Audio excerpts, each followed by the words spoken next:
આજે ગુજરાતના 4 મહાનગરોમાં ફરી વરસાદી માહોલ જામ્યો છે, જેમાં રાજ્યના હવામાન વિભાગની આગાહી મુજબ આજે ભારે વરસાદી સિસ્ટમ સક્રિય થતાં મધ્ય ગુજરાતના વિસ્તારોમાં ભારે વરસાદની આગાહી કરવામાં આવી હતી। ત્યારે અમદાવાદમાં વહેલી સવારથી જ વરસાદી ઝાપટા પડતા અનેક જગ્યાએ વરસાદી પાણી ભરાઈ ગયા છે।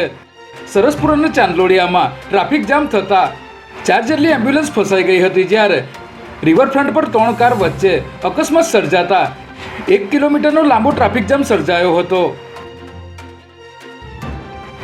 સ્કૂલ રિક્ષામાં બાળકોને ખીચોખીચ ભરીને રિક્ષા દોડાવાતી હોવાનો એક વિડીયો સોશિયલ મીડિયામાં વાયરલ થયો હતો, જેના આધારે ઈ ડિવિઝન ટ્રાફિક પોલીસે તપાસ કરતા આ ઘટના રાયખડના વૈશ્ય સભા પાસે આવેલા રોડની હોવાનું સામે આવ્યું હતું, જેને પગલે ટ્રાફિક પોલીસે રિક્ષાના નંબરના આધારે રિક્ષા ચાલક ઇલિયાસ મંસૂરીની ધરપકડ કરી તેની રિક્ષા પણ કબજે કરી હતી।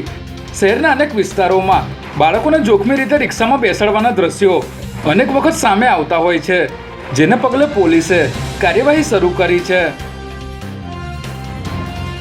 વિરમગામ રૂરલ પોલીસ સ્ટેશનના કોન્સ્ટેબલ રાજેશ પટેલે ફરિયાદીને અગાઉ ખોટા દારૂના કેસમાં ફસાવીને ધરપકડ કરી હતી, જે બાદ ખોટી રીતે ડરાવી ધમકાવી બીજા ખોટા કેસમાં ફસાવવાનો ડર બતાવીને 50,000 પડાવ્યા હતા અને હજી પણ ખોટા કેસમાં ફસાવવાના બહાને 30,000 રૂપિયાની લાંચની માંગણી કરી હતી। ત્યારે ફરિયાદી એસીબીનો સંપર્ક કરી ફરિયાદ કરતા એસીબીએ રાજેશ પટેલ વતી લાંચ લેવા આવેલ ભરત ઠાકોર નામના વચેટિયાને ઝડપી પાડ્યો હતો, જે બાદ પોલીસ કોન્સ્ટેબલ રાજેશ પટેલની પણ ધરપકડ કરી વધુ તપાસ હાથ ધરી છે।